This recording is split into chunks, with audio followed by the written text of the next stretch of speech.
I've spent 23 years managing public land and wildlife, and I've seen things that most people will never encounter in their entire lives. Some of these experiences have rational explanations that took months or years to uncover. Some do not. What I'm about to share with you are accounts from myself and colleagues, people trained to observe, document, and maintain composure in remote places. We do not report anomalies lightly. We do not exaggerate incidents. Our credibility depends on accuracy and restraint. Yet there are events in our logs that remain officially unexplained, and they continue to trouble those of us who witnessed them directly. If stories from people who actually work in the wilderness, people trained to recognize what is normal and what is not, are the reason you stay curious and maybe a little more cautious when you venture into less traveled places, I'd ask you to subscribe, leave a like, and share this with someone who appreciates the genuine mysteries that do not require invented monsters. These are dispatched from real locations and real incidents, just with identifying details changed for the people involved. My name is David, and I worked trail maintenance for the National Forest Service in northern Washington for 14 years. I handled everything from storm cleanup to erosion control across roughly 300 miles of maintained trails. I knew the terrain better than most rangers know their own property. I could navigate those valleys in the dark. In late October 2018, I was assigned a routine survey of the Cascade Ridge Trail. The trail runs for 12 miles through dense subalpine forest, connecting the North Ranger Station to a remote fire lookout. We perform these surveys every 6 months to check for washout, fallen timber, and trail degradation. I was alone that day, which was normal for this particular loop. My supervisor, Tom, dropped me at the North Trailhead early in the morning. I had a radio, a full pack, and I was expected back at the station by 6 that evening. The first 8 miles went exactly as expected. October in the Cascades is cold, but not yet deep winter. The trees were losing needles, and the ground was damp from recent rain. I documented 3 minor drainage issues and removed fallen branches from the path. The trail was clear and well marked. My GPS showed normal distance traveled. Everything was routine. At mile 8, I stopped to check my map and confirm my route. The trail splits near a glacial runoff stream. You can take the high route, which adds half a mile, but avoids the waterlogged section. Or you can cut through the low meadow if water levels are manageable. I decided to check the low route first, so I moved off trail toward the water crossing. That is when I noticed the prints. They were human footprints, fresh enough that the edges had not collapsed. They were coming down the trail from behind me, following the exact path I had just taken. The strange part was that I had been alone on that trail all morning. I had not seen another person. I had not heard anyone. And these prints were only about 20 minutes old, based on how the moisture still glistened in the depressions. More than that, the prints began at mile 8. There was no approach from earlier in the trail. They simply started, appearing as if the person had materialized exactly where the trail forked. I am trained in track identification. I hunt during the off-season. I know how prints appear, how they change, how they tell a story. These prints came from someone wearing standard hiking boots, probably a size 9 or 10, male or large female. The spacing suggested someone walking at a normal pace, not hurrying, not struggling. The problem was that the trail behind me was completely empty for at least the previous mile. I had looked back frequently, as you do when you are working alone in a remote location. I marked the location with a flagged surveyor's ribbon and photographed the prints with my phone. Then I continued down to the water crossing, completed my assessment, and returned to the trail junction. The prints were still there. Nobody had disturbed them. Nobody had passed me while I was checking the water route. I radioed Tom at the station and reported the prints. I told him I had encountered signs of another hiker, possibly in the area without a permit. My voice was steady. I sounded like someone reporting a minor violation. Internally, I was already working through the practical explanations. There had been a turnoff I missed. There was another route I was not aware of. The water had washed away prints, and the ones I was seeing were from the previous day or earlier that morning. Tom told me that no permits had been issued for that area. No one should have been on that trail. I continued toward the fire lookout, maintaining my normal pace. I checked my watch, my GPS, my route. Everything was consistent with my schedule. The trail remained clear ahead of me. I did not see another person. At mile 10, I stopped to photograph trail conditions near a switchback. While I was documenting some erosion, I heard footsteps, distinct individual footfalls on the pine needle surface. A person walking down the trail from the direction ahead of me. I stood up quickly and called out. No response. I moved toward the sound. The footsteps stopped immediately. The forest became completely silent. I stood there for about 30 seconds listening. Nothing. No movement, no breathing, no sound of someone turning to run. I moved back to the trail and continued forward, moving faster now. My heart was elevated, but I was not panicked. I was gathering data. Someone was on the trail with me. Someone who had not responded to my greeting. Someone whose presence did not appear in any permit system, and whose footprints had begun mid-trail with no approach. I reached the fire lookout cabin at approximately 3 in the afternoon. The door was locked, as expected. The windows were clear, the surrounding area was undisturbed. No recent prints, no evidence that anyone had been at the cabin. I remained there for 30 minutes, sitting on the porch, listening to the forest. I did not hear the footsteps again. On the return journey, something had changed. The prints I had photographed at mile 8 were still visible, but now there were additional prints superimposed over them. Fresh prints, coming from the same direction, but more numerous. It was as if someone had walked the trail, and then walked it again, following the exact same path. And the new prints looked like mine. Similar boot size, similar weight distribution, similar spacing. I walked out of that forest quickly. Not running, but moving with purpose. I did not stop to document anything else. I reached the north trailhead where Tom was waiting in the truck at exactly 5:47 p.m. I was not due back until 6, so I was ahead of schedule. Tom asked how it went. I showed him the photographs on my phone. I told him about the prints and the footsteps I heard. I told him someone was on the trail who had not checked in through official channels. Tom was quiet for a long time. He looked at the photographs again.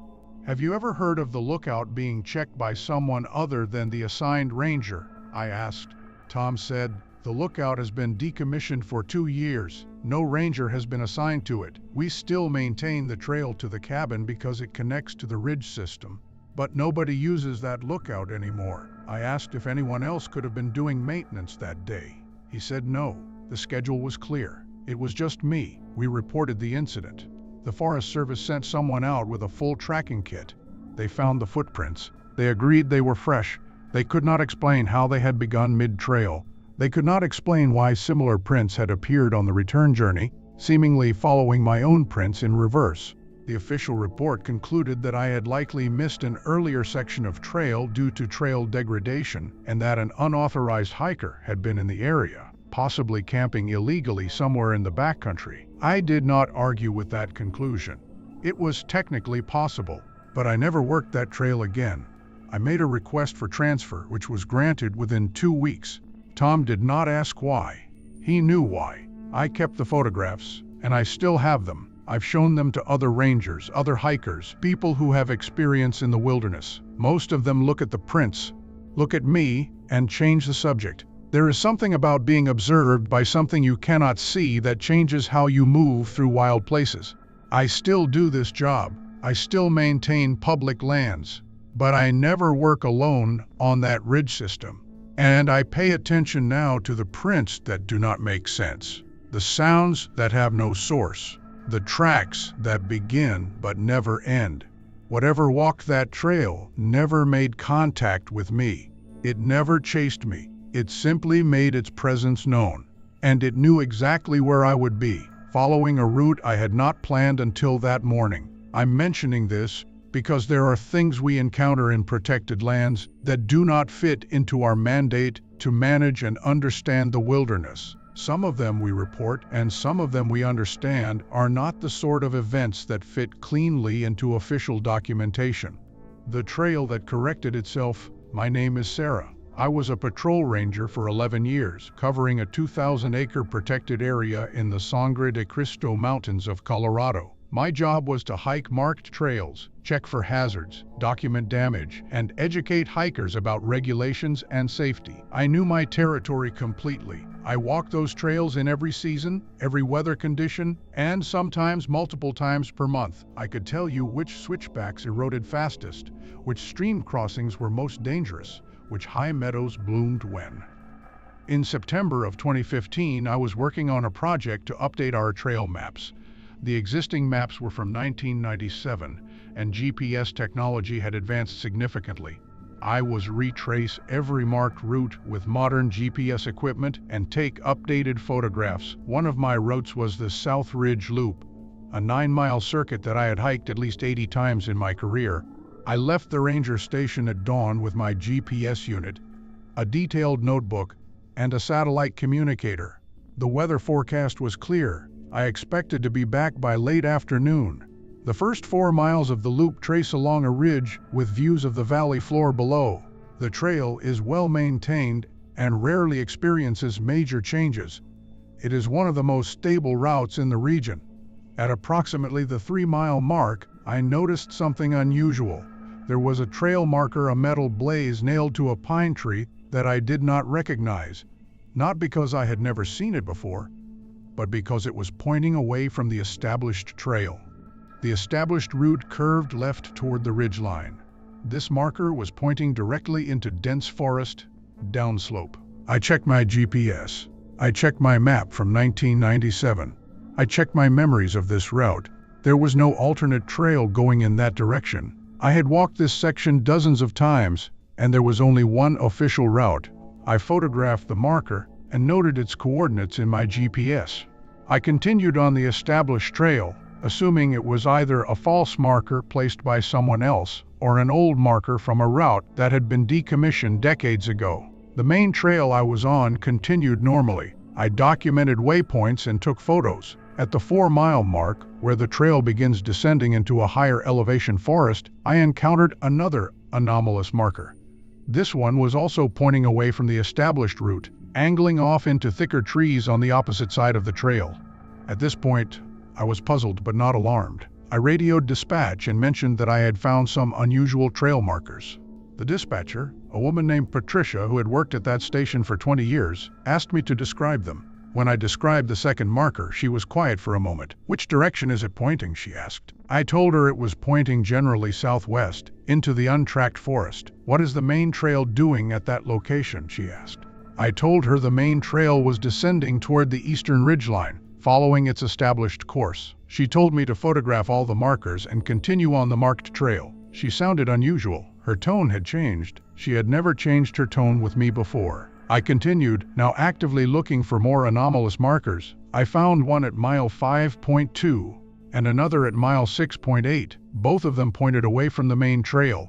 Both of them pointed in directions that would take a hiker into unmarked forest or toward cliff edges. Both of them were pointing progressively more toward the center of the protected area, away from the established loop. The peculiar thing was that the established trail itself was unchanged. The route I was walking followed the 1997 map exactly. The blazes marking the official route were all in the correct locations, but someone had added these secondary markers, and they formed a pattern. They were guiding any hiker who noticed them away from the safe route and into wilderness. I completed the South Ridge Loop without encountering another person. I returned to the ranger station at 4:15 p.m. I showed Patricia the photographs I had taken. I showed her the GPS coordinates of each anomalous marker. Her expression shifted as she reviewed the images. She said, "Sarah, I need to tell you something that you are not going to like. I need you to promise me you will not discuss this with other rangers or with any visitors." I promised, though I was already uneasy. She pulled up a digital map on her computer and marked the coordinates of each of the markers I had found. Then she marked something else. She marked a series of locations where hikers had reported becoming lost in that exact region. Not disoriented, lost, completely unable to return to the established trail, despite having clear visibility and GPS devices. 4 separate incidents over the previous 5 years. In each case, the hikers had reported following what they thought were official trail markers, only to find themselves in unmapped forest, unable to relocate the main route, becoming so confused that they had to call for rescue. "Have you ever added markers?" Patricia asked me. I said no. No ranger would do that without authorization from the district office. "Check the maintenance records for that section," she said. I did. There was no maintenance work recorded on South Ridge for 3 years, yet the markers appeared fresh. The nails were not heavily rusted. There was no algae growth that you would see on nails that had been exposed to weather for years. I was assigned to remove every anomalous marker. It took me 2 days. I removed 11 markers total, all of them pointing off trail, all of them forming a systematic pattern that would route an unsuspecting hiker away from the established loop. What troubled me most was the timing.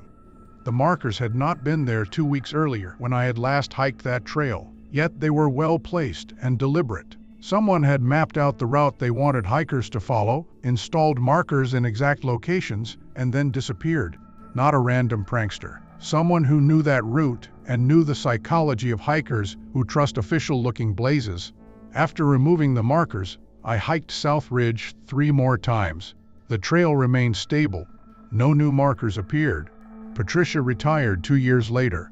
On her last day, I asked her directly about the pattern of lost hikers, whether she had investigated further or reported it upward. She said, "Some things in this work you document, and some things you simply remove and never mention again. If you are smart, you do not ask too many questions about the ones that do not have obvious answers." That was the only explanation I ever received. I still work as a ranger. I still patrol those trails, but I do not follow anomalous markers, even when they appear official. And I educate hikers every single day about staying on designated routes, about the dangers of trusting any blaze that does not match the official maps, about the specific psychology that makes people believe something familiar is not actually a threat. What I learned in that protected area was that the wilderness does not always mark danger with obvious warning signs. Sometimes the danger is disguised to look exactly like guidance. The radio that knew the date. My name is Marcus, and I worked as a communications dispatcher for the National Park Service for 16 years. My job was to monitor radio channels, relay messages between rangers in the field, coordinate rescue operations, and maintain equipment in a remote station in central Montana. I received training in radio technology, emergency protocols, and wilderness medicine. I worked overnight shifts frequently. I was responsible for the safety of rangers operating across a 500 square mile area. In March of 2019, we received funding to upgrade our radio system. The new equipment was digital, encrypted, and capable of clearer transmission across challenging terrain. I helped install and test the new system. I was familiar with how everything worked. I understood the frequencies, the repeater locations, the typical static patterns, the seasonal interference from thunderstorms. 3 weeks after the upgrade, something began happening. We would receive radio transmissions on our emergency channel that did not match any active ranger. The transmissions were brief, usually just a date. A specific date, spoken in a calm male voice, always on the emergency frequency, always after dark. The first instance happened on a Tuesday night. I heard the voice say, November 15th, 2003, with complete clarity. Then nothing, just the radio returning to standard static. I checked the call log. No rangers had used the emergency channel at that time. I checked the digital record of who was on duty. No one was broadcasting. I assumed it was someone testing the system, maybe someone from the equipment vendor. The second transmission happened 4 nights later, June 3rd, 1987. Same calm voice, same clarity, same silence afterward. The pattern repeated, a date, then nothing. I reported it to my supervisor. He suggested radio interference or someone operating an illegal transmitter in the area. He authorized me to monitor the channel more carefully and report any additional transmissions. Over the next 2 weeks, I heard 7 more dates: March 14, 1994, December 8, 1981, August 2, 1975.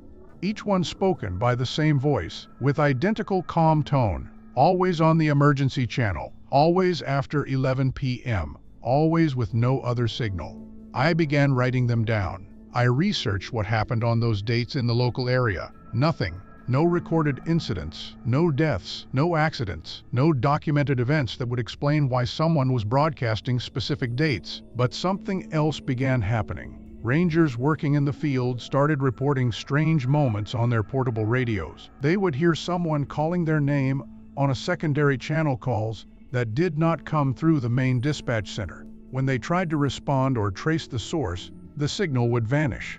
A ranger named Tom called me directly from the field. He asked if anyone had been transmitted his name on the radio. I checked the logs. Nothing official.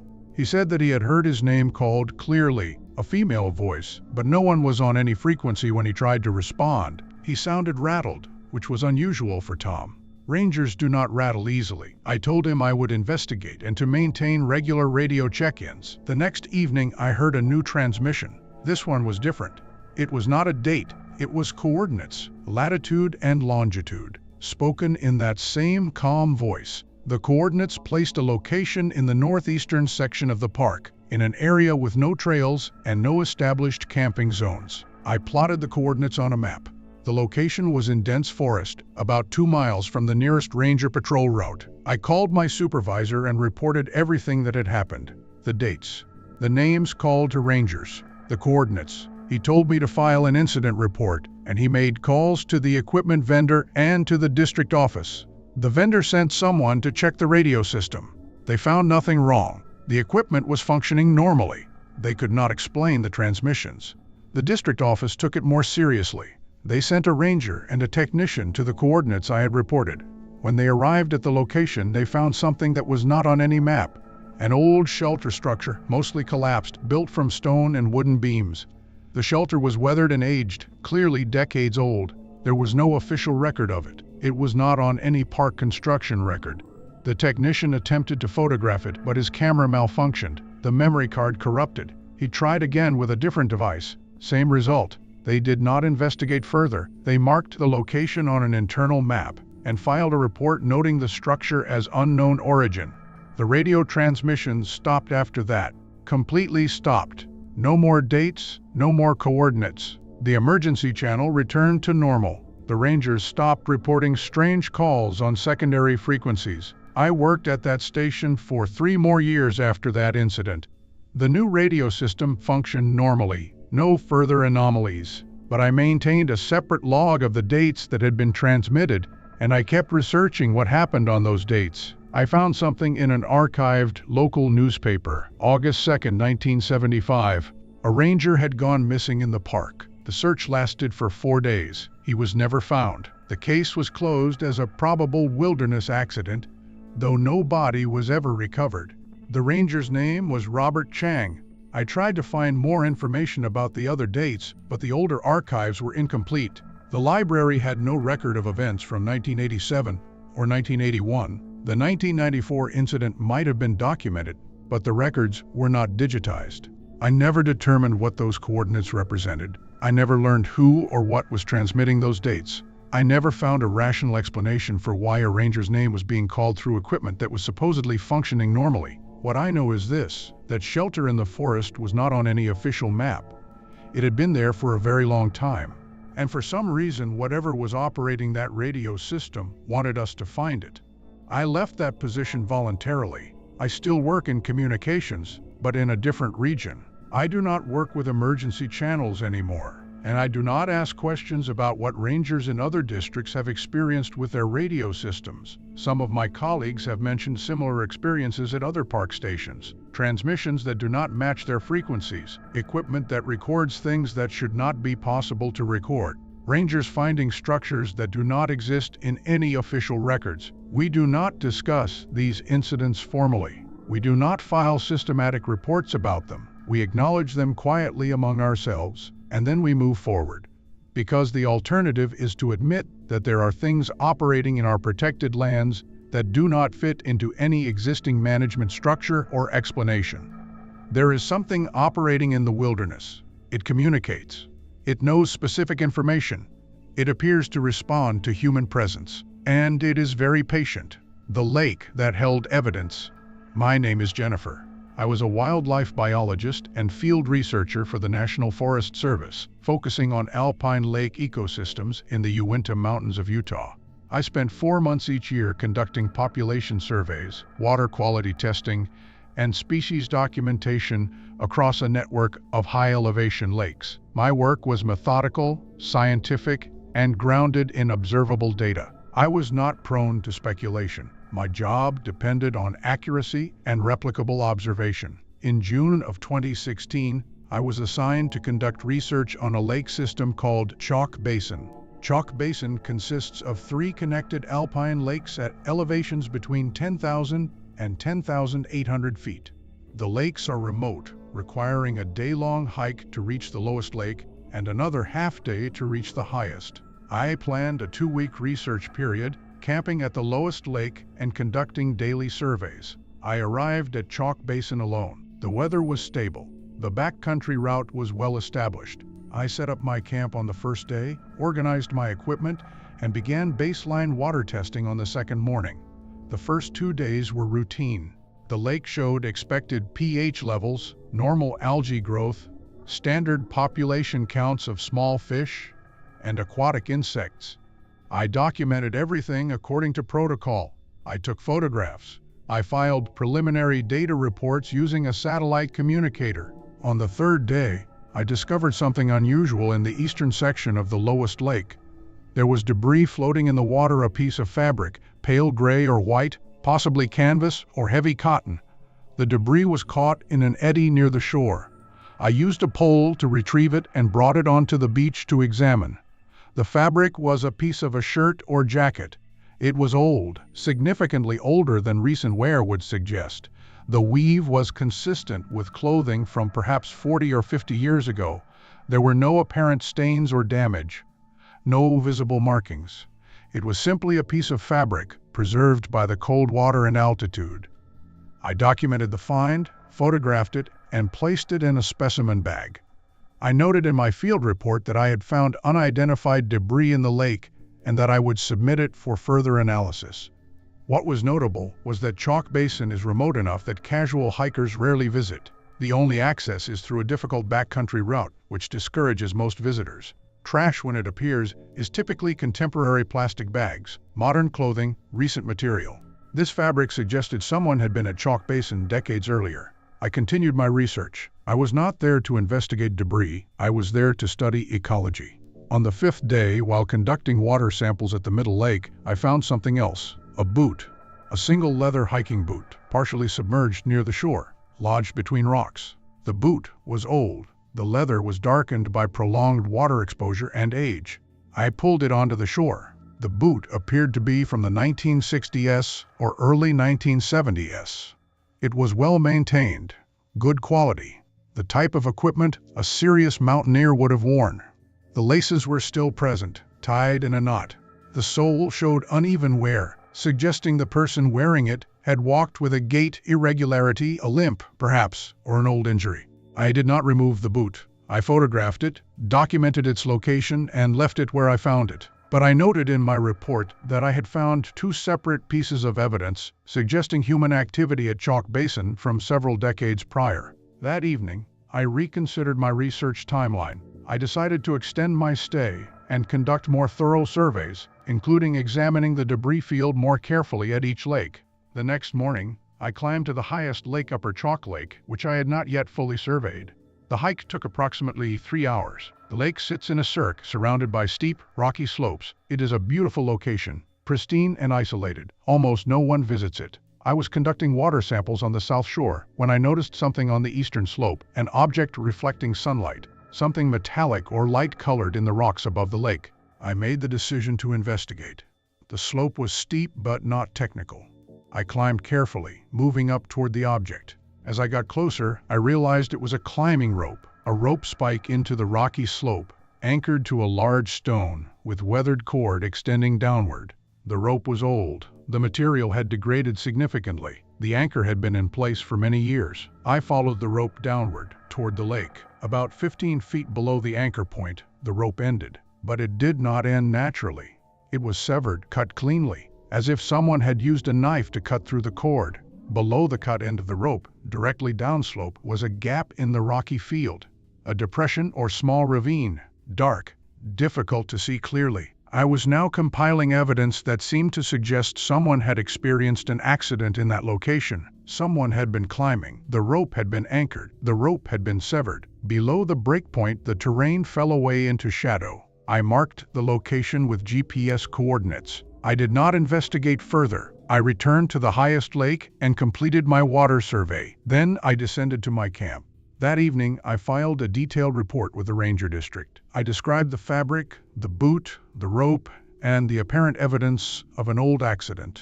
I recommended that the location be investigated by the proper authorities. The district ranger called me the next morning. His name was Derek. He asked me specific questions about the rope. He wanted to know if it was climbing rope, whether it appeared to be modern or vintage, how thoroughly I had examined it. I told him everything I had observed. I said the rope appeared to be from the 1970s or earlier, consistent with the age of the other debris I had found. Derek was quiet for a moment. Then he said, "I need you to not mention this to anyone else, and I need you to return to that location and remove the rope." I was confused. That was not standard procedure. Material evidence from a potential accident site should be documented and left for official investigation, not removed by a field researcher. Derek said, "The rope was part of a search operation from 1974. We know about it. We do not need the rope investigated further. We need it removed. Take it down, coil it, bag it, and bring it out with you." I asked him what happened in 1974. He said, "A climber went missing at Chalk Basin. He was not found. The search was discontinued after 3 weeks. The rope was left as a marker, but it never helped bring closure to the case. I need it removed so that we do not have to address that incident every time someone finds it." I asked if the debris I found, the fabric, the boot, if those were related to the missing climber. Derek said, "I cannot confirm that." I returned to Upper Chalk Lake and removed the rope. I coiled it and bagged it. I also collected the boot from the middle lake and the fabric from the lowest lake. I brought all of it out with me when my research period concluded. I submitted my water quality data and my ecological observations through normal channels. I did not submit any reports about the debris. Derek had asked me not to. What I discovered later, through my own research using newspaper archives, was that a climber named William Hartley had gone missing in Chalk Basin in August of 1974. He had been climbing alone. His partner was waiting at a lower camp. When Hartley did not return, a search was initiated. The search found no body, no substantial evidence, no clear indication of what had happened. The official report concluded that Hartley had likely fallen from a high altitude during climbing, with his body carried away by rockfall or deposited in an area where searchers could not access it. But the rope suggested something else. The rope had been anchored. A skilled climber had anchored that rope intentionally, and the rope had been severed, not broken by fall or weather. I have thought about what Derek said and what he did not say. I have thought about why he wanted the evidence removed. I have thought about what happened at Chalk Basin in 1974 and whether it was truly an accident. What I know is that the wilderness contains evidence of things that the official systems do not want scrutinized. Evidence is removed, cases are closed, locations are left alone, and hikers are discouraged from exploring too thoroughly. I completed my research at Chalk Basin, but I did not return to those lakes afterward. I chose different research locations. I did not pursue questions about what happened to William Hartley, or how the rope ended up cut, or why Derek wanted it removed. Some knowledge you obtain in remote places is knowledge you understand you are not supposed to have. I left field research 4 years ago.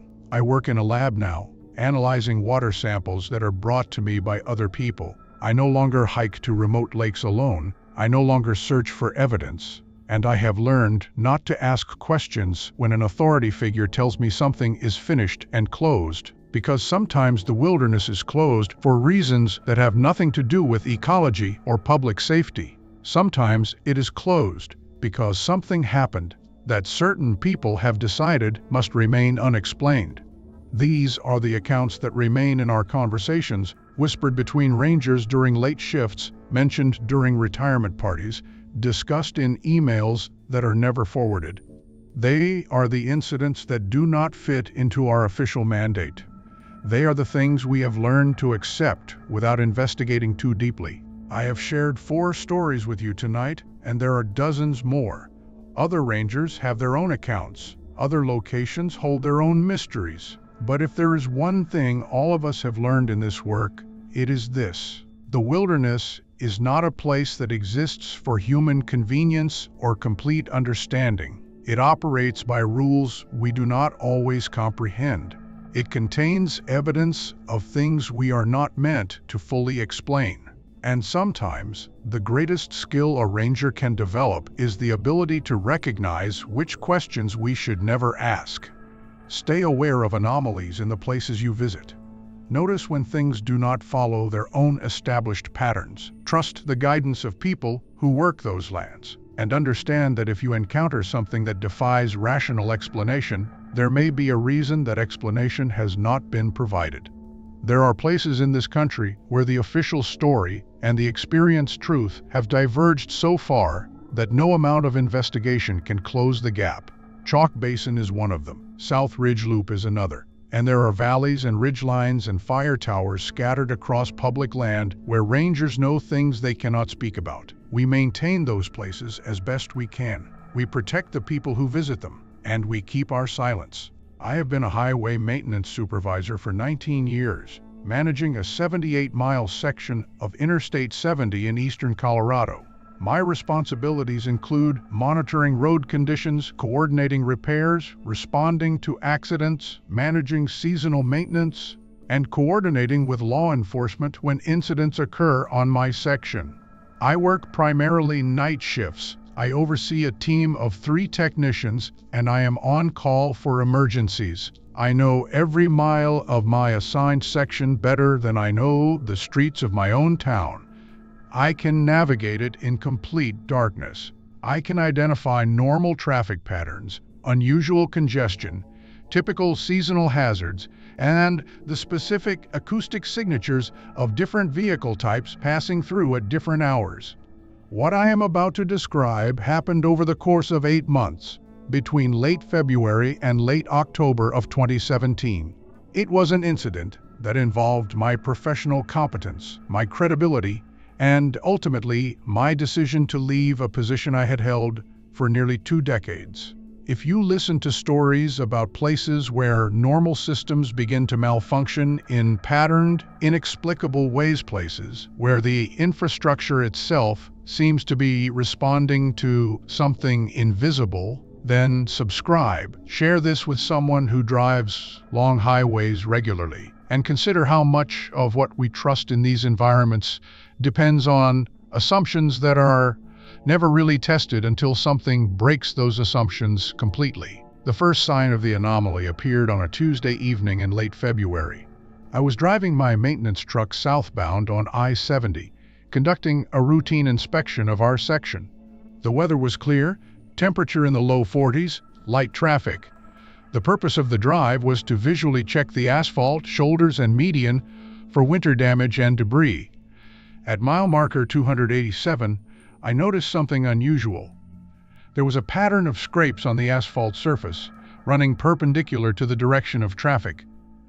The scrapes were regular and parallel to each other, as if something had been dragged across the road surface. The marks were fresh enough that they had not yet been cleaned by tire friction or weather. I estimated they were less than 24 hours old. I pulled onto the shoulder and photographed the marks with my phone. The pattern suggested something heavy, approximately 8 feet wide, had been moved slowly across the roadway. The scrapes were shallow but visible, indicating significant weight and deliberate movement, not a random accident or debris falling from a vehicle. I checked for any reported incidents in that location. Our system showed no accidents, no towed vehicles, no official reports of unusual activity at mile marker 287. I filed a note in our maintenance log and continued my inspection. The marks remained visible for approximately 6 days, gradually being worn away by traffic. I photographed them again on the 4th day. I asked my technicians if any of them had information about how the marks occurred. None of them had been working during the time window when the marks would have been created. None of them could explain their origin. By the following week, the marks were gone. I thought little more about them. 2 weeks later, on the evening of March 15th, I was conducting another routine inspection. This time at mile marker 291, approximately 4 miles north of the first location, I found identical marks. Same pattern, same width, same orientation, same age, approximately fresh within the previous 24 hours. This time, I was more thorough.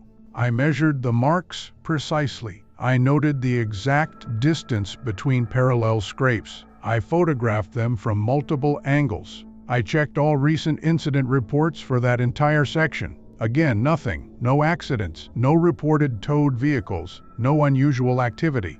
I called my district supervisor, a man named Robert, who oversaw multiple maintenance sections across a larger region. I described the marks and asked if there was any ongoing construction, roadwork, or authorized equipment operation that I should know about. He said no. He told me to document the marks and monitor for any pattern, but not to be alarmed. Roads sometimes showed wear in ways that were difficult to explain. My job was to maintain the surface, not necessarily to understand every mark. But the marks had appeared twice, in 2 different locations, within 2 weeks. That was not random wear. That was a pattern. Over the next 4 weeks, I found 3 more sets of identical marks. Mile marker 295, mile marker 303, mile marker 311. Each time, they were fresh, appearing within a 24-hour window. Each time, they showed the same dimensions and orientation. Each time, there was no reported incident or explanation. I began conducting inspections at the same time each evening, specifically looking for new marks. I found that the marks tended to appear between 11 p.m. and 3 a.m., the hours of lowest traffic volume on that section of highway. Something was moving across the roadway during the night, when human observation was minimal. I installed 2 wildlife cameras, motion activated, pointed at high traffic locations between mile markers 287 and 315. The cameras were intended for monitoring wildlife crossing incidents. I repurposed them to monitor the roadway itself during night hours. For 2 weeks, the cameras recorded nothing. Then, on April 8th, one of the cameras captured a brief image. The image was unclear, partly because it was taken at night with infrared illumination, and partly because whatever the camera had captured was moving quickly and was partially out of frame. But the image showed what appeared to be a dark object, large, moving across the roadway from west to east. The object was not a vehicle. It did not have lights or reflectors. It appeared to be solid and substantially large, but the exact shape was unclear. The timestamp on the image was 2:47 a.m. I reviewed the footage from that night on my maintenance computer. The video showed a duration of approximately 8 seconds where the object moved through the camera's field of view. The object appeared to be moving at a walking pace, not hurrying, not fleeing. It moved with purpose and direction. I played the video repeatedly. I adjusted the contrast and brightness settings on the file. The object resolved only slightly with enhancement. It was dark, possibly furred or textured, possessed a solid form that suggested significant mass, and moved with a gait that suggested 4 limbs, though the motion was obscured enough that I could not be completely certain. That morning, I reported the video to Robert. I told him that I had installed wildlife cameras and had captured footage of an unknown animal moving across the highway at night. I sent him the video file. Robert called me back within an hour. His tone was different from previous conversations. He told me to remove the cameras and to stop documenting the marks. He said the wildlife monitoring was not part of my assigned responsibilities and that it created liability issues. He said the marks on the roadway were minor wear patterns and did not warrant investigation. I told him that the marks appeared to be caused by the same entity regularly, that it was operating on a pattern, and that understanding what was creating them was relevant to safety and maintenance planning. Robert said, "The marks are wear. The video is unclear and inconclusive. Your job is to maintain the road surface, not to investigate anomalies. Remove the cameras. File no further reports about the marks. Proceed with your normal duties." That was direct enough, that I did not argue. I removed the wildlife cameras, but I continued monitoring the roadway myself. I altered my evening inspection routes to match the time windows when the marks typically appeared, and I began noting additional details. The marks always appeared on the westbound lanes.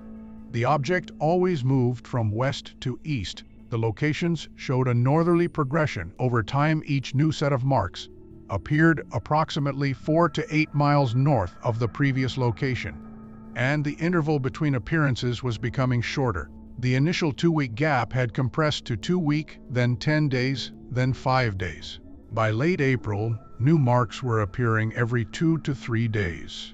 I created a map in my office, marking each location where I had found the marks. I drew a line connecting the locations. The progression moved steadily northward along I-70, following the highway corridor. The object was traveling the same direction we were, at a slow, consistent pace. I calculated the average speed. Assuming the marks appeared at roughly regular intervals and covered a distance of approximately 35 miles over 6 weeks, the object was moving northbound at an average rate of about 4 miles per day. It had started at mile marker 287 on the evening of February 28th. By my calculations, it would reach mile marker 350, which marked the northern boundary of my section and the transfer point to the next district sometime in early July. I was not alone in noticing the marks. On May 2nd, a truck driver called our maintenance hotline and reported scrapes on the westbound lanes at mile marker 317. He asked if we were doing construction work and if lanes were going to be closed. I responded to the call personally. I explained that we were monitoring the situation and that there was no immediate danger. The driver seemed concerned. He said he had seen similar marks on previous nights while driving that route, and he wondered if something was dragging across the road. He asked if any large animals had been hit and were leaving debris trails. I told him I would investigate and thanked him for the report. I documented the call. This was the first time an independent party had observed and reported the marks. This meant the situation was becoming visible beyond my own observations. Between May and June, I received 3 more calls from truck drivers about the marks. The descriptions were consistent with what I had been documenting. The drivers were concerned but not alarmed. Most assumed it was a construction project or a highway issue that was already being managed. I filed these reports through normal channels, but I did not emphasize the pattern or my speculation about what was causing the marks. Robert had made it clear that further investigation was not welcome, but the marks were becoming more frequent. By mid-June, I was finding fresh marks every night. The progression northward continued predictably.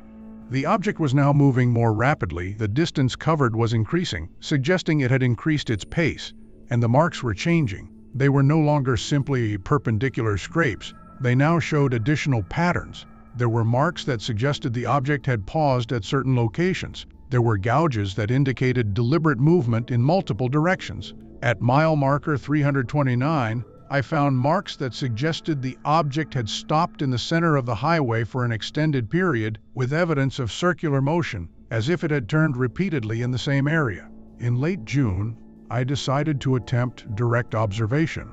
I positioned my truck at a location with good visibility of both eastbound and westbound lanes, and I waited during the 2 to 4 a.m. time window when the object typically moved. I had installed a motion sensor that would alert me if anything large crossed the highway in my line of sight. I waited on 5 separate nights. On the 5th night, the sensor activated. I turned on my high beams immediately. The highway was empty. No vehicle, no animal, no object crossing the lanes. The highway was completely clear in both directions, with visibility extending at least half a mile in all directions. Whatever triggered the motion sensor was no longer visible. But the next morning, I found fresh marks at mile marker 335. New scrapes on the westbound shoulder and lanes, consistent with the previous pattern. The object had moved through during the night. It had triggered my motion sensor, but it had not been visible when I illuminated the area. That frightened me more than the marks themselves had. I realized that whatever I was dealing with did not follow normal visual properties. It could move across the highway, leave physical evidence of its presence, register on motion sensors, but remain invisible to direct human observation. Either that, or it had learned to anticipate my surveillance and had altered its route or behavior to avoid my camera and my direct observation. In July, the progression accelerated further.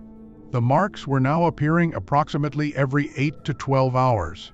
The object was moving at a rate of nearly 8 to 10 miles per day, roughly double the earlier rate. By my calculations, it would reach the boundary of my section mile marker 350 within 2 weeks. I was now checking the roads multiple times per evening, looking for new marks. My technicians had noticed my increased activity and asked about the excessive inspections. I told them I was monitoring for spring and summer wear patterns. They did not question me further. On July 15th, Robert called me. He asked why I was filing so many maintenance reports and conducting excessive inspections. He said my overtime hours had increased significantly, and he wanted to know the reason. I told him I was monitoring a recurring wear pattern that I believed posed a potential hazard to vehicles. He said, "The marks you are documenting are not your responsibility. You are to maintain the road, not investigate every minor defect. Reduce your overtime. Return to standard inspection schedules. And David, I am telling you directly, do not submit any further reports about the marks. This is not a request." I understood that Robert knew more than he was saying. I understood that he had knowledge about the marks, or about what was creating them, and that he had been directed to prevent me from investigating further. I reduced my visible inspections, but I continued monitoring on my own time without filing reports. I continued mapping the progression. I continued watching the northbound movement. On July 28th, I found marks at mile marker 341. On July 30th, marks at mile marker 345. On August 1st, marks at mile marker 348. The object was 3 miles away from the boundary of my section. It would cross into the next district's territory within days. On August 2nd, at approximately 1:30 a.m., I positioned myself on the shoulder mile marker 349, just south of the boundary marker. I turned off my truck's lights and waited. At 2:15 a.m., I felt a vibration through the ground. Not traffic vibration, something different. A rhythmic, deep vibration, felt through the earth and transmitted through my truck's frame. I turned my head toward the westbound lanes. There was a distortion in the air, visible in my headlights. Not like heat shimmer, something more solid than that. A shape, moving across the highway from west to east, but not quite visible. It was as if something was there. Something substantial and real, but existed slightly outside the range of normal visual perception. I could see the effect it had on the air, the way it distorted the road surface, the way the light from my truck reflected off its form and bent around it. It was approximately 8 feet wide. It moved at walking pace. It moved with a deliberate gait, and it was moving directly toward me. I started my truck immediately and moved away. I accelerated northbound on the shoulder, driving at approximately 40 miles per hour. I did not look back. I simply drove until I reached the mile marker 350 boundary sign, and then I pulled onto the main highway and continued north, out of my assigned section. Behind me, I heard nothing. No sound of pursuit. No indication that the object was following. The distortion simply ceased to be present. I drove to the next ranger station, which was approximately 15 miles north in the next district. I parked my truck and sat in the parking lot for 2 hours, not moving, not thinking clearly about what I had just experienced. At dawn, I drove to the ranger station and requested a meeting with the district supervisor for that area. His name was Stephen.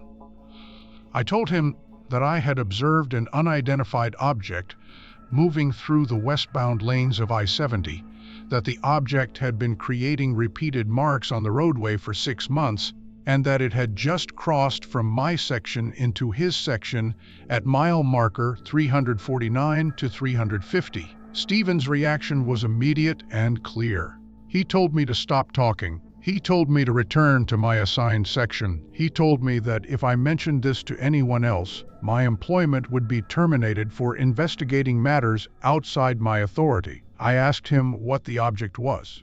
He told me that it was not my concern. I asked him where it was going. He told me that it would reach its destination and the situation would resolve itself. I asked him if it was dangerous. He did not answer. I returned to my section of highway. I resumed standard maintenance operations. I did not file any reports. I did not conduct any further inspections beyond normal protocols. For the next 3 weeks, I waited for news of something unusual occurring on I-70 in the northern section. There was nothing. No news reports, no emergency alerts, no indication that anything unusual had happened. On August 25th, I received a call from Robert. He told me that my section of highway was clear and that I should not anticipate any further anomalies. He told me to return to normal operations and to consider the matter closed.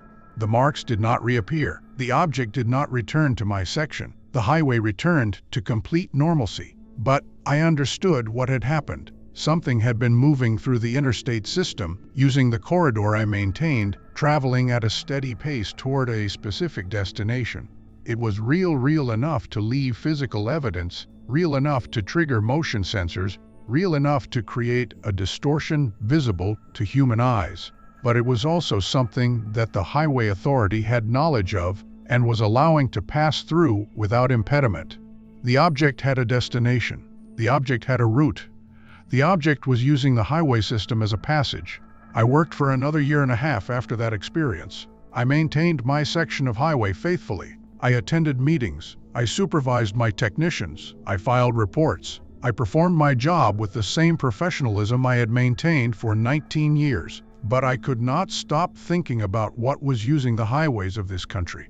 I could not stop thinking about the other sections of interstate where similar progressions might be occurring. I could not stop thinking about the destinations where these objects might be arriving. In March of 2019, I submitted my resignation. I told Robert I was retiring early due to family circumstances. It was not untrue. The experience had affected my family. My wife had noticed my distraction. My children had noted my altered behavior. I no longer felt safe driving at night. I began experiencing insomnia, hypervigilance, and an acute awareness of patterns in traffic and infrastructure. I moved away from Colorado. I no longer work in highway maintenance. I do not drive long distances on interstate highways, especially not at night. But sometimes I think about that distortion in the air, moving steadily northbound, following a route it had predetermined. I think about the fact that whatever it was had been moving for 6 months before I noticed it, and there is no reason to believe it was the first time it had used the I-70 corridor. There is no reason to believe it was alone. There is no reason to believe the interstate system is not regularly used as a transit route by something that the authorities have decided we should not know about. I discovered something that night at mile marker 349. The highway system is not simply infrastructure designed for human commerce. It is also a route. It is also a corridor. It is also a passage. And what uses it is permitted by the people whose job it is to maintain it and protect us from hazard. I could not work on that system anymore knowing what I knew, and I could not warn other people without being dismissed as delusional. So I stepped away. I gave up the career I had built, the expertise I had developed, the position I had held. I gave it up because I understood that some knowledge is more important than some careers, and that there are things running beneath the surface of our infrastructure, using our roads and our systems, moving toward destinations we are not meant to understand. Every time you drive I-70 through eastern Colorado, pay attention to the westbound lanes. Look for marks on the pavement that do not have obvious explanations. Listen for the sounds of the highway that are not quite consistent with normal traffic. There are things moving through our infrastructure. They have patterns, they have destinations, and they have the cooperation of the people who are supposed to be protecting us from hazard. Sometimes the greatest hazard is the thing that the system itself has decided you should not question. My name is Eleanor, and for 12 seasons, I worked as a backcountry cabin maintenance ranger for a wilderness area in northern Montana that spans approximately 470,000 acres. My job was to manage 17 scattered remote cabins, each located between 5 and 14 miles from the nearest road access. The cabins ranged from basic 3-person shelters to larger structures designed for multi-week occupancy. My responsibilities included seasonal inspections, repairs, supply management, condition reporting, and ensuring that the cabins remained clean, safe, and properly maintained for authorized visitors. I held this position from 2008 to 2020. I was trained in carpentry, plumbing, basic electrical work, and wilderness medicine. I was proficient with chainsaws, repair equipment, and navigation in poor visibility. I could reach any of the 17 cabins within a day's hiking from any trailhead. I maintained detailed records for each cabin maintenance logs, condition reports, supply inventories, and visitor sign-in sheets that were left in each structure for authorized users to document their stays. The work was solitary. I spent approximately 6 months per year living in a ranger station located roughly 30 miles from the nearest town, and the other 6 months maintaining the cabins and conducting seasonal closures. I worked alone most of the time. I was responsible for my own safety and problem solving. I became extremely familiar with the patterns of use, the seasonal variations, the equipment requirements, and the normal state of each cabin under different conditions. What I discovered over the course of 12 years was evidence that something or someone had been using those cabins in systematic ways that did not match any official authorization or rental records. The discovery happened slowly, across multiple seasons, accumulating detail by detail, until I could no longer dismiss the evidence as coincidence or misrecollection. If stories about remote places that are supposed to be locked and empty, but show evidence of regular occupation by something with organized methods and careful habits, are the kind of mysteries that keep you wondering what else might be happening in the protected wilderness areas you think are empty. Then I'd ask you to subscribe and share this with someone who values the wilderness for its solitude and who should know that solitude might be an illusion. The first unusual sign appeared in March of 2011 during a spring inspection cycle. I was checking 3 cabins on the western edge of the territory: Meadowview Cabin, Black Lake Shelter, and Stone Creek Lodge. The inspection was routine. I was checking for water damage from winter snowmelt, verifying that supplies were intact, and ensuring that the structures were secure after months of vacancy. At Black Lake Shelter, a smaller 2-person cabin situated at approximately 7,200 feet elevation, I found something that did not match my records. The interior of the cabin was perfectly clean, not just clean but meticulously organized. The bunks were made with blankets folded into precise squares. The small table was arranged with supplies placed at careful intervals. The wood stove had been emptied of ash and cleaned.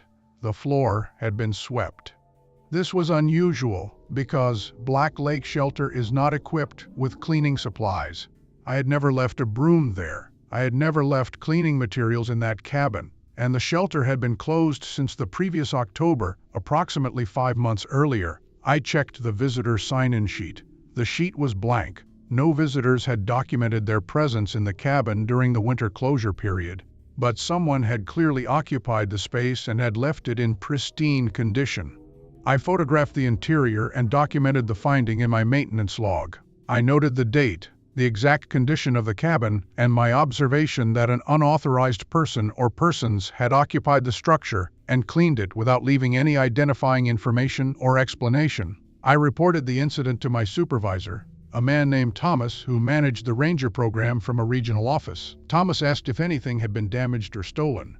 I said no. I said the cabin appeared to have been occupied with care and consideration. Thomas said that it was unlikely anyone had accessed the cabin during winter. The snow level would have made the hike extremely difficult, and suggested that perhaps I had simply forgotten the condition of the cabin from the previous year, or that I had cleaned it more thoroughly than I remembered.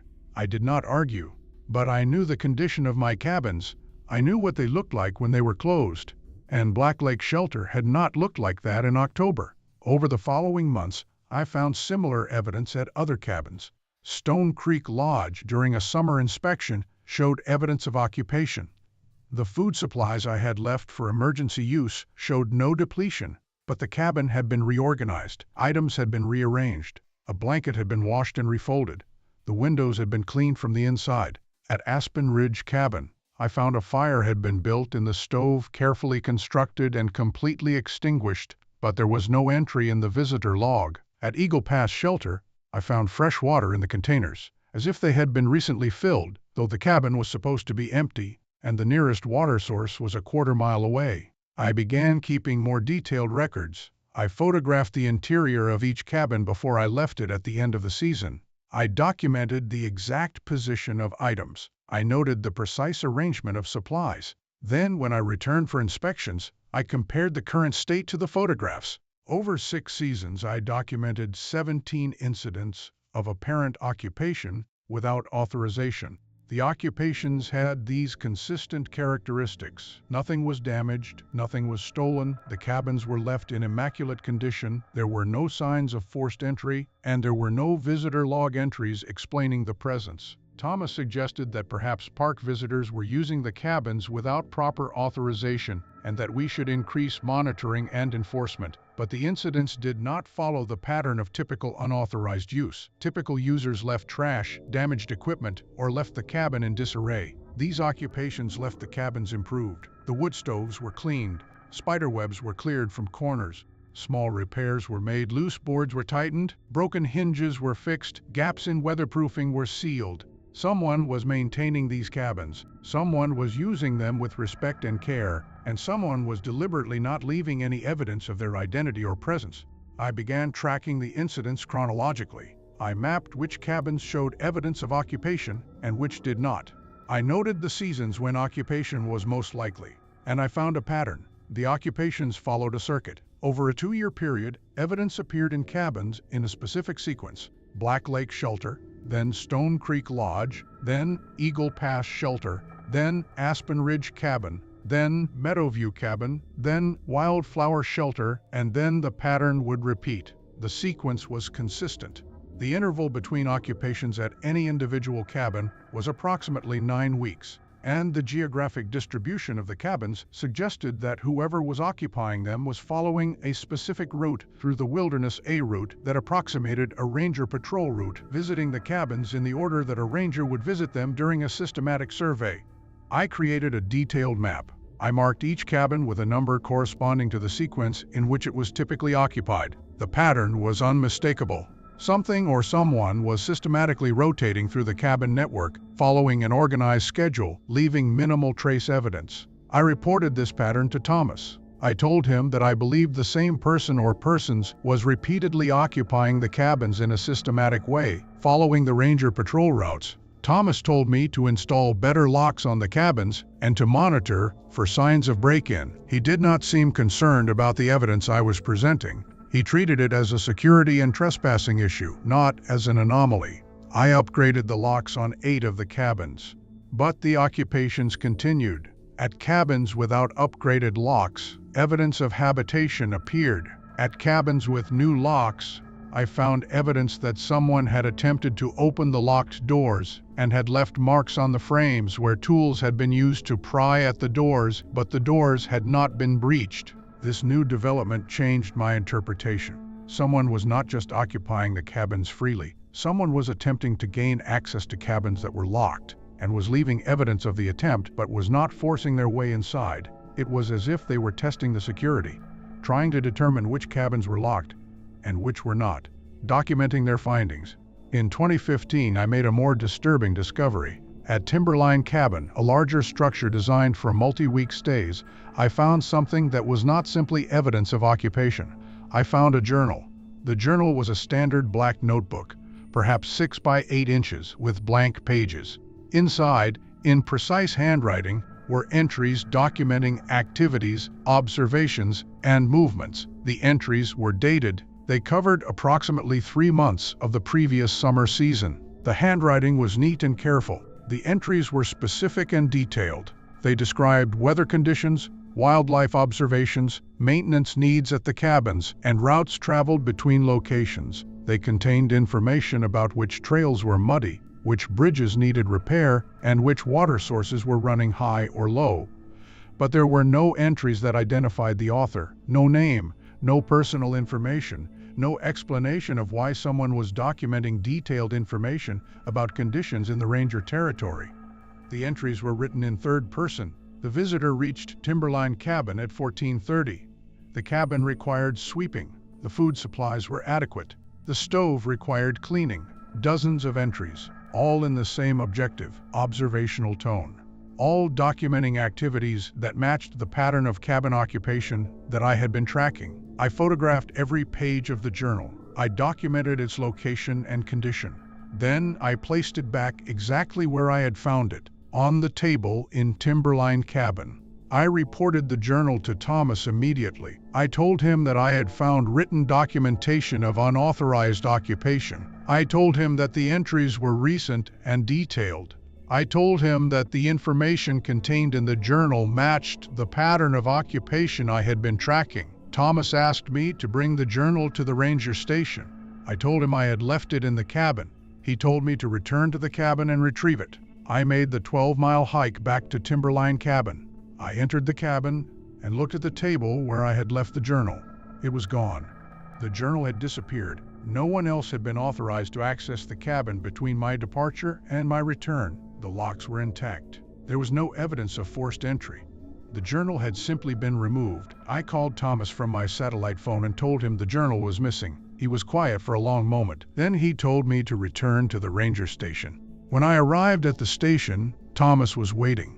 He told me to sit down. He told me that he was concerned about my ability to objectively assess the condition of the cabins. He told me that I might be experiencing stress from the isolation and solitude of my work. He suggested that I take a leave of absence. I told him that I had documented everything I had found. I told him I had photographs. I had detailed logs. I had evidence of a systematic pattern of unauthorized cabin use.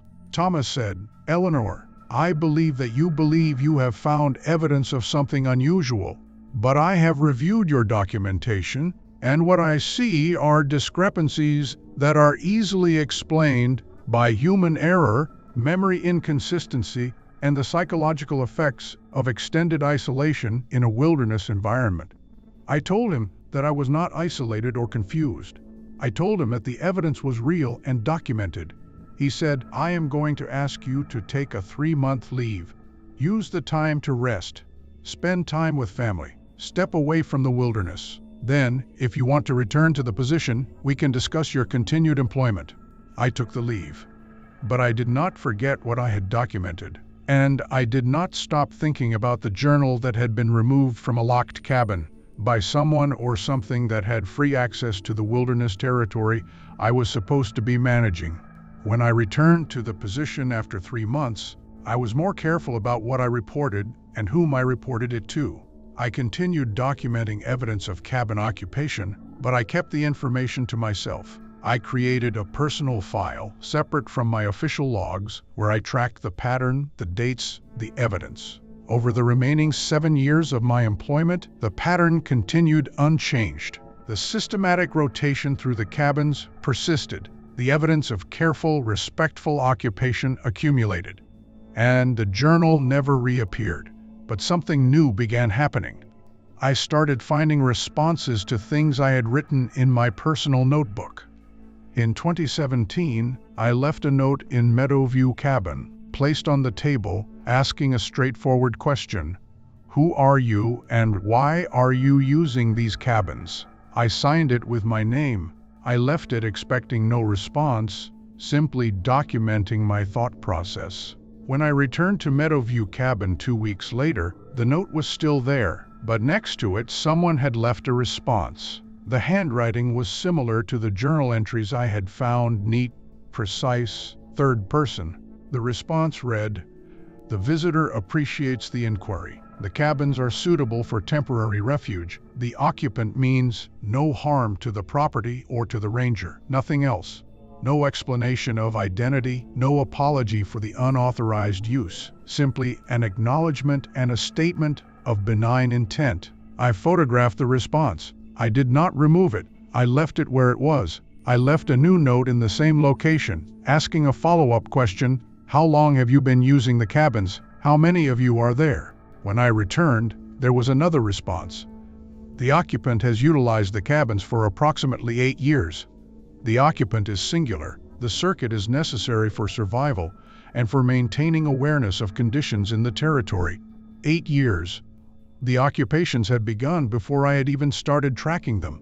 This entity or person had been using the cabin network since approximately 2007, rotating through the same circuit, following the same pattern, maintaining the cabins, and leaving no trace except for the evidence I had documented. I left another note. Are you human? The response was, the visitor's question is acknowledged. The definition of human is subject to interpretation. The occupant maintains cognition and purpose.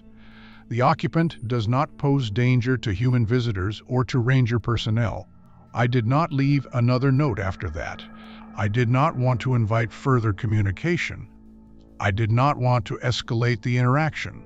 But I now understood that something intelligent was using the cabin network, something organized, something aware of my presence and my documentation, something that had deliberately removed the journal when I attempted to report it to my supervisor, something that was communicating with me directly through written responses, acknowledging my awareness of its presence.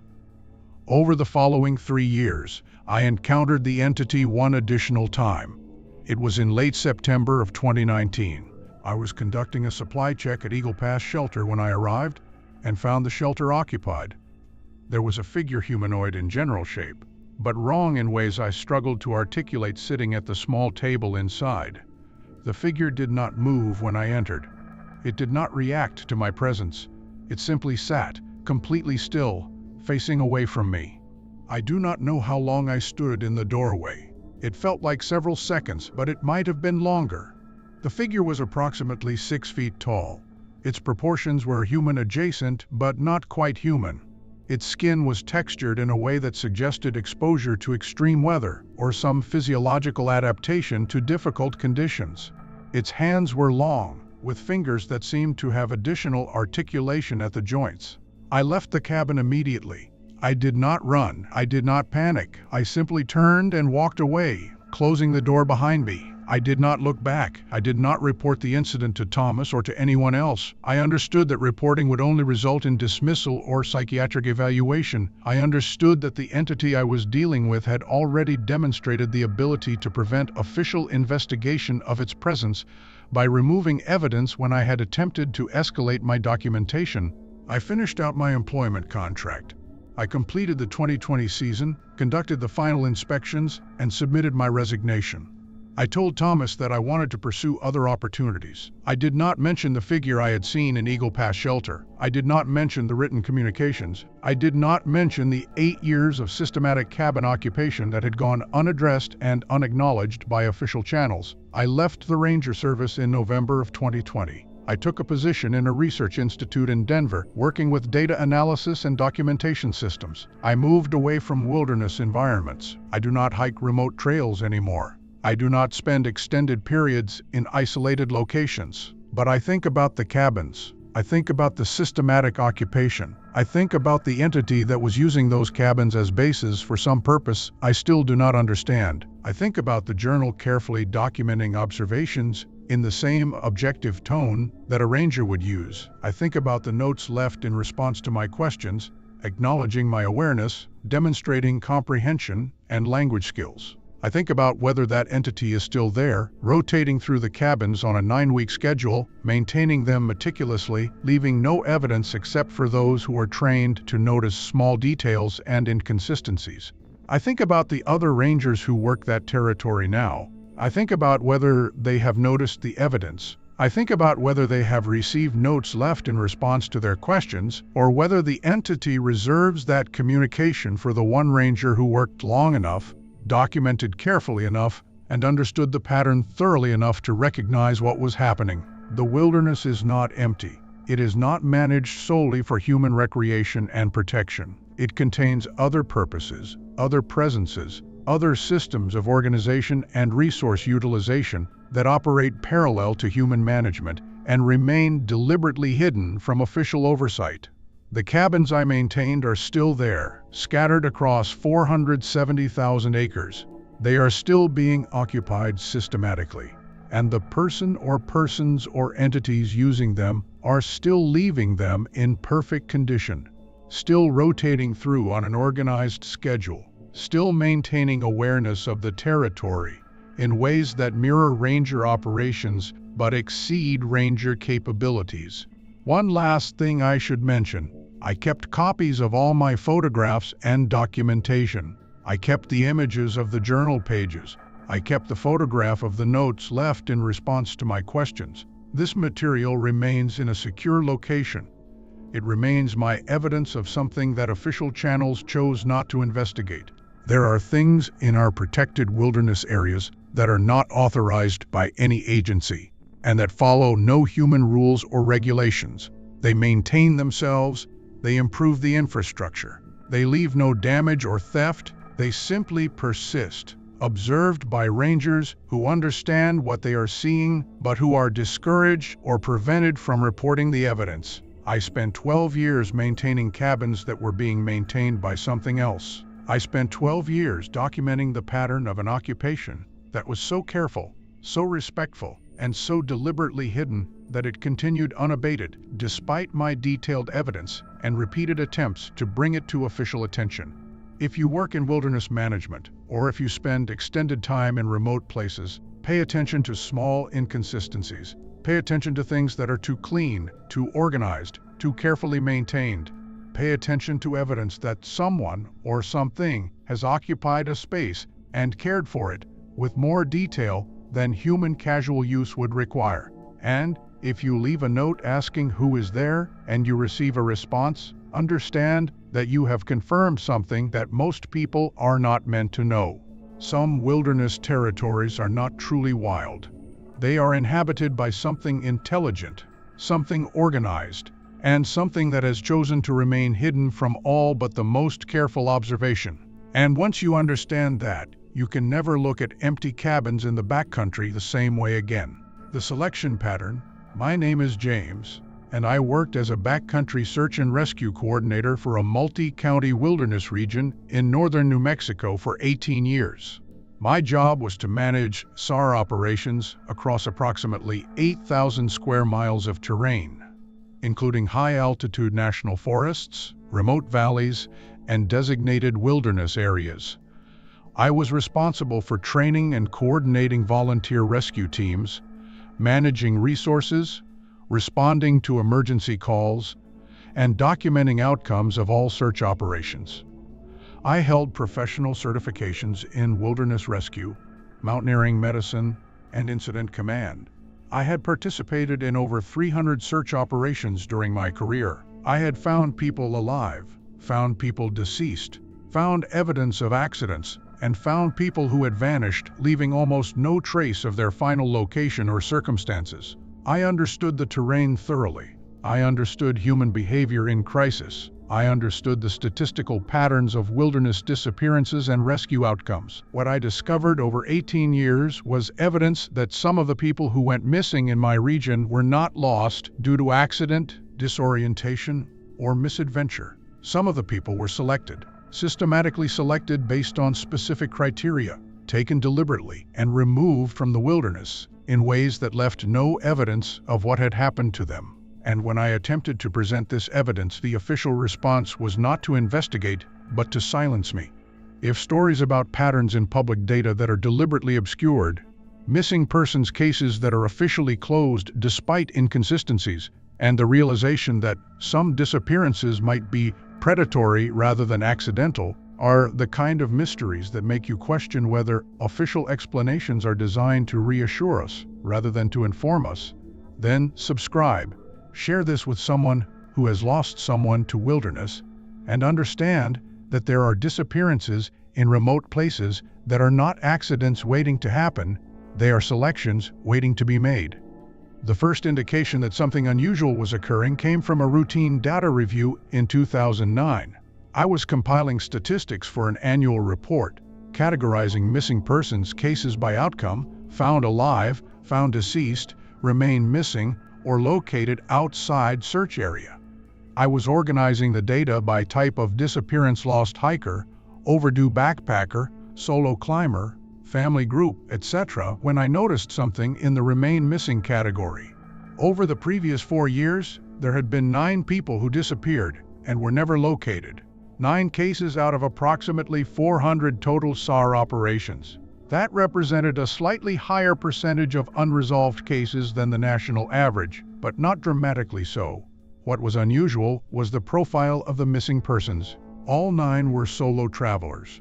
All 9 were traveling between May and September.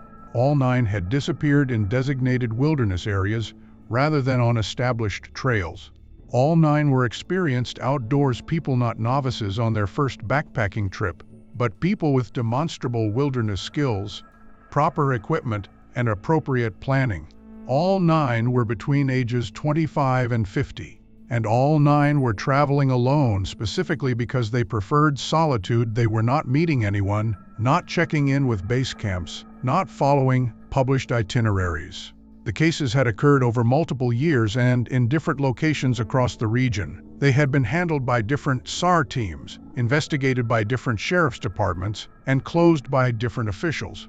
No one had assembled them into a single data set to notice the pattern. I created a spreadsheet compiling all 9 cases. I noted locations, dates, weather conditions, terrain difficulty, equipment found or not found, and all available details from their disappearances. Then I compiled a comparison case set 9 other cases from the same time period where solo travelers had gone missing and had been found or located. The comparison cases showed no consistent profile. They included people of different ages, different experience levels, and different circumstances. Something about the 9 unresolved cases was selecting for a specific type of person. I presented this data to my supervisor, a man named Gerald, who oversaw SAR operations for the state. I told him I had noticed a pattern in our unresolved cases, and I wanted to investigate it further. I asked if we could expand our search parameters for the 9 missing persons, or if we could create a profile that might help us prevent similar disappearances. Gerald reviewed my spreadsheet. He looked at the data carefully. Then he told me to delete the spreadsheet and to remove the 9 cases from my ongoing investigation priorities. He said the cases were closed, the resources had been expended, and focusing on them was consuming time that should be directed toward active SAR operations. I told him that the pattern suggested something systematic might be occurring. Gerald said, "James, we have limited resources. We have current cases and current emergencies. Speculating about patterns in historical data is not productive. Move forward with current priorities." That was direct enough that I did not pursue it further officially. But I did not delete the spreadsheet. I kept it in a personal file on my home computer. Over the next 3 years, I monitored all new SAR cases carefully. I logged them with the same attention to detail. And in 2012, I found a 10th case that fit the profile. A man named Robert Chen, age 38, had gone missing in June while hiking in the Pecos wilderness. He was an experienced mountaineer, traveling alone by choice, with proper equipment and a detailed map. He was supposed to return to his vehicle at a trailhead parking area within 5 days. He did not appear. A SAR operation was initiated, covering approximately 15 square miles of terrain. No trace of Robert Chen was ever found. No equipment, no remains, no evidence of accident or injury. The case was officially closed in August after 8 weeks of searching. The conclusion was that Chen had likely become lost, had experienced an accident in terrain that was difficult to access, and that his remains were in a location that SAR teams had been unable to find. But the profile matched perfectly. Solo male, experienced, traveling in wilderness, disappeared between May and September, unresolved. I added Robert Chen to my personal spreadsheet. 10 cases now. 10 people with an identical profile, all disappeared, all unresolved, all occurring in a relatively small geographic region. I also began researching what had happened to them in greater detail. I contacted families. I requested police reports. I reviewed incident documentation more thoroughly than official SAR closure would typically require. What I found was that the cases shared additional details that had not been recorded in SAR summary data. In 5 of the cases, witnesses or family members reported that the missing person had mentioned encountering something unusual in the days before their disappearance, not something dramatic or immediately threatening, something subtle. In Robert Chen's case, his friend reported that Chen had mentioned seeing an unusual hiker on a trail 2 days before his final expedition. The person was described as wearing very clean, new outdoor equipment, despite being in remote terrain. The person was alone but seemed to be moving with purpose and direction, not hiking for recreation. Chen had found it noteworthy enough to mention, but not alarming enough to prevent his departure. In another case, a woman named Sarah Delgado, who had disappeared in 2008, had told her family about encountering someone at a backcountry ranger station several days before her disappearance. The person was described as official-looking and had asked detailed questions about Sarah's planned route and supplies. Sarah had assumed it was a ranger conducting a routine check, but when her family later contacted the ranger station, no ranger by that description had been on duty that day. In a third case, a hiker named Michael Torres had posted to social media about seeing repeated animal tracks that formed an unusual pattern at his backcountry camp. He had commented that the tracks seemed to circle his camp multiple times during a single night, despite the fact that no predatory animal should be operating at that elevation. He had posted photographs of the tracks. The tracks were distinctive, unusual gait, unusual claw pattern, unusual size. The posts were dated 3 days before Michael Torres disappeared. I began compiling these details. A pattern was emerging that went beyond the simple profile of the missing persons. Something or someone was observing them. Something or someone was gathering information. Something or someone was tracking them. I created a timeline document. I marked the dates of reported unusual encounters against the dates of disappearances. In each case where a pre-disappearance encounter was reported, the disappearance occurred within approximately 1 to 7 days of the encounter. The encounters appeared to be observation and information-gathering operations. The disappearances appeared to be selections made after observation. I presented this updated analysis to Gerald. I told him that I had identified a pattern suggesting predatory activity, not accidental disappearance. I told him that the missing persons shared a specific profile that appeared to be being deliberately selected for. I told him that I had evidence of reconnaissance activities preceding several disappearances. Gerald's response was immediate and severe. He told me that I was to cease this investigation immediately. He told me that speculating about predatory activity without concrete evidence was irresponsible and potentially damaging to public confidence in our SAR operations. He told me that if I continued to pursue this investigation, he would recommend my dismissal for insubordination and failure to prioritize assigned work. I asked him if he had read the documentation I had submitted. He said, "I read enough to understand that you are creating a conspiracy narrative out of coincidental data points. Stop. Step away from this. Focus on your job." I did not argue. I did not continue the investigation formally, but I did not stop compiling data. I continued to monitor new cases. I continued to track the pattern, and between 2012 and 2017, I identified 5 additional missing persons who fit the profile. 15 cases. 15 solo travelers experienced between May and September, disappeared in designated wilderness, never found. The interval between cases was becoming shorter. The first 9 cases had occurred over 4 years, averaging 1 every 5 months. The next 6 cases occurred over 5 years, but with increasing frequency toward the end. By 2016 and 2017, cases were occurring every 6 to 8 months rather than every 5 months. Something was accelerating. In 2017, I decided to take action outside official channels. I contacted a journalist at a regional newspaper. I brought her my spreadsheet. I showed her the data, the timeline, the pattern, the evidence of reconnaissance activities. I told her about the cases that had been officially closed without thorough investigation. The journalist was interested. She began researching the cases independently. She interviewed families of the missing persons. She contacted police departments in multiple counties. She compiled a preliminary story about a possible pattern of disappearances in the backcountry region. 1 week before the story was scheduled to be published, Gerald called me into his office. He told me that he was aware of my contact with the journalist. He told me that the story was being killed, that the newspaper had decided not to publish it due to insufficient evidence and the potential for public panic. I asked him how he knew about my contact with the journalist before any story had been published.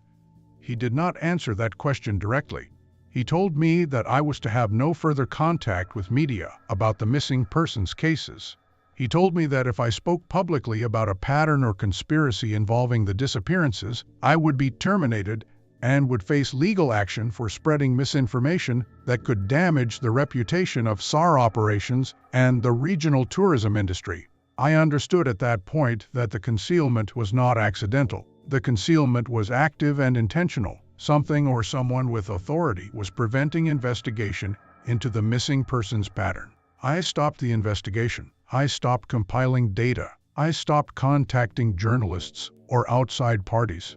I continued my SAR work professionally and without further speculation about the disappearances. But I understood that the people in charge of oversight in my region knew about the pattern, and they were protecting it. In 2018, 1 year after Gerald's warning, something changed. A missing person case occurred that was different from the previous 15.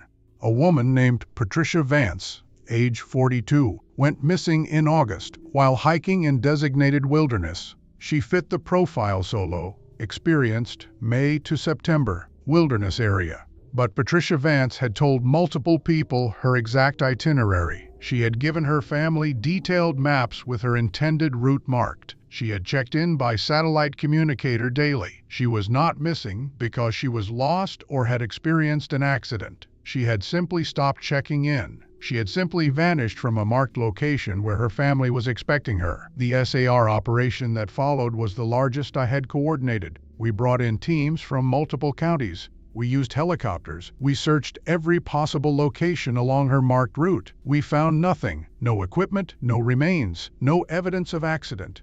Patricia Vance disappeared from a location that she had provided to her family minutes before she disappeared. Her case was officially closed after 10 weeks of searching, with the conclusion that she had likely deviated from her planned route and had experienced an accident in unmapped terrain. But I knew better. I knew that Patricia Vance had not gotten lost. She had been selected and taken, just like the 15 who had disappeared before her. After Patricia Vance's disappearance, I resigned from my position. I told Gerald that I had decided to pursue other opportunities. I did not mention the disappearances or the pattern or my belief that something systematic was occurring in the wilderness I had been supposed to protect. I left the SAR service in November of 2018. I moved to a position as a risk management consultant for a private outdoor recreation company. I no longer work directly with wilderness rescue or missing persons cases, but I have continued to track the missing persons in my region remotely, using publicly available information and local news reports. Since my resignation, 4 additional people have gone missing, fitting the profile. 19 total cases since 2005. The interval between disappearances has stabilized at approximately 4 to 5 months. The selection criteria remain consistent. The outcome remains consistent: complete disappearance without trace or explanation. I have assembled all of my documentation into a comprehensive report. I've included the spreadsheets, the timeline data, the photographs of the unusual tracks, the reports of pre-disappearance encounters, and my analysis of the pattern.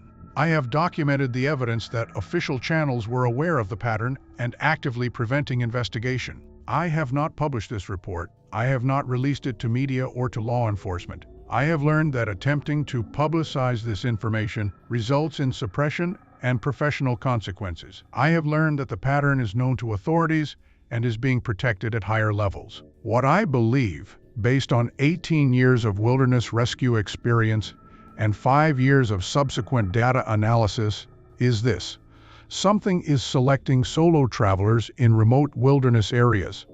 Something is conducting reconnaissance and information gathering before the selection occurs.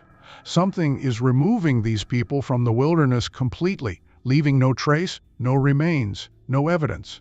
And this process is being permitted by officials at state and possibly federal levels. The permissions could result from several possible circumstances: fear of public panic, inability to investigate the threat effectively, active participation in the selections, or knowledge that the selections serve some purpose that authorities have decided should continue unimpeded.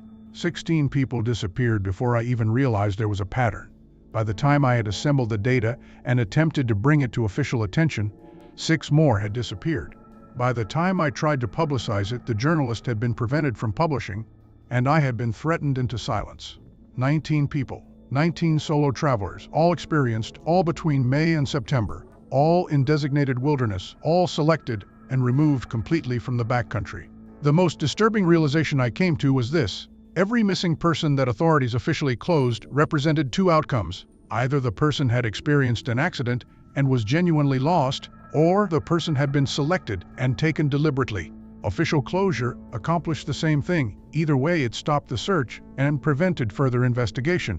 Whether by coincidence, incompetence, or deliberate design, the official closure of missing persons cases created the perfect cover for systematic disappearances. Once a case was closed, it ceased to receive resources. Once it was closed, competing narratives, accident versus predation, could no longer be investigated. Once it was closed, resources could not be directed toward pattern identification or prevention. The wilderness areas where the selections have occurred are still open to the public. Hikers still disappear. Families still grieve. Rescue teams still search, knowing that closure will come without resolution. And something still selects. Something still observes. Something still removes people from the wilderness without trace or explanation. The pattern will continue. The selections will continue. The disappearances will continue. And the official response will remain the same.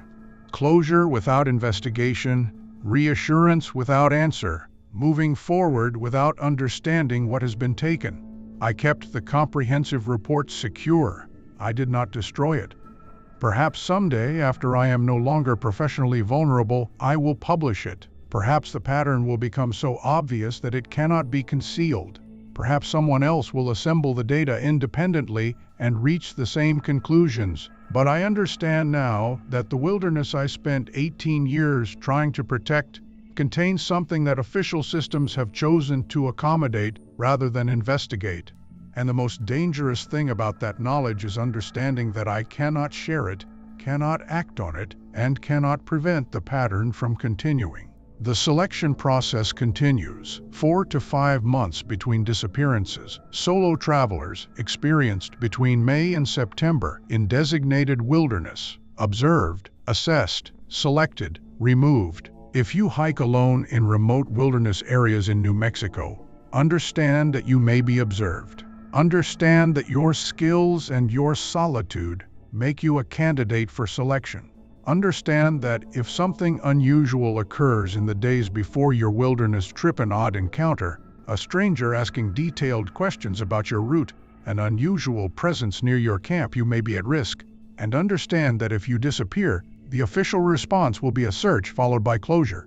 An accident will be assumed. Your remains will be presumed lost in terrain too difficult to access. Your family will receive an explanation that requires no further investigation, no pattern analysis, no understanding of what actually happened. Because understanding what actually happened would require acknowledging that the wilderness is not a random place where people get lost. It is a place where selections are made. It is a place where something is hunting. It is a place where the system that is supposed to protect us has decided to look the other way.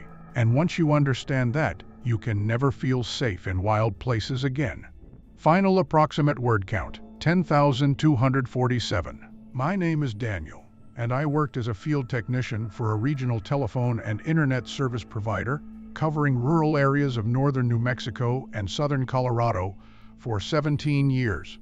My job was to maintain, repair, and upgrade telecommunications infrastructure across approximately 6,000 square miles of territory. This included telephone poles, fiber optic cables, copper lines, junction boxes, switch points, and the various equipment that connects remote communities and isolated ranches to the broader communication network. I held certifications in telecommunications, electrical systems, and network infrastructure. I was trained to climb poles, splice cables, diagnose signal problems, and locate equipment failures using both mechanical and digital tools.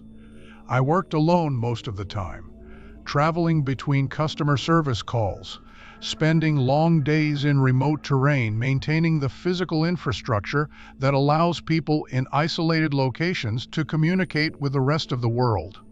The work was technical and methodical. Every piece of equipment had a location, a designation, a maintenance history, and a diagnostic signature.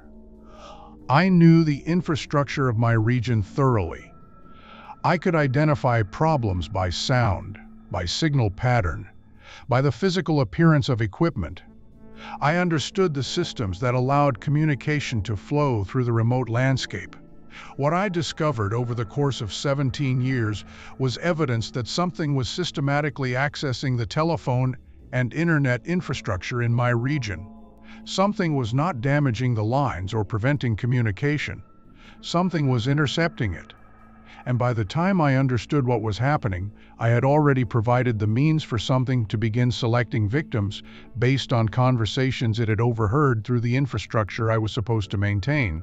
If stories about the infrastructure that connects us, the invisible systems that carry every phone call, every text, every digital communication, through rural places being monitored by something that uses intercepted conversations to identify targets, are the kind of mysteries that make you reconsider every call you make from a remote location.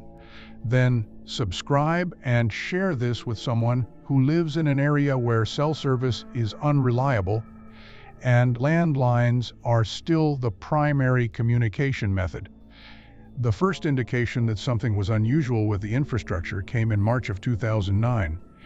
I was conducting routine maintenance on a series of telephone poles north of Taos, New Mexico, along a rural service road.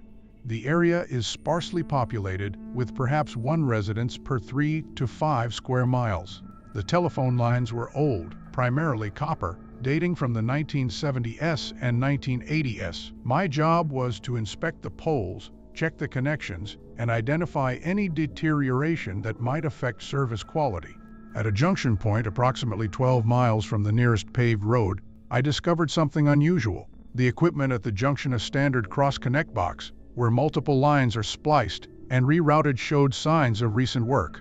The box was designed to be weatherproof and secure, with a lock mechanism that I maintained the key for. But the lock had been bypassed. The cover had been opened and resealed, but not with the standard weatherproofing materials we used. The seal job was crude, using caulk rather than the proper protective wrapping. More concerning was what was inside the box. Additional equipment had been installed.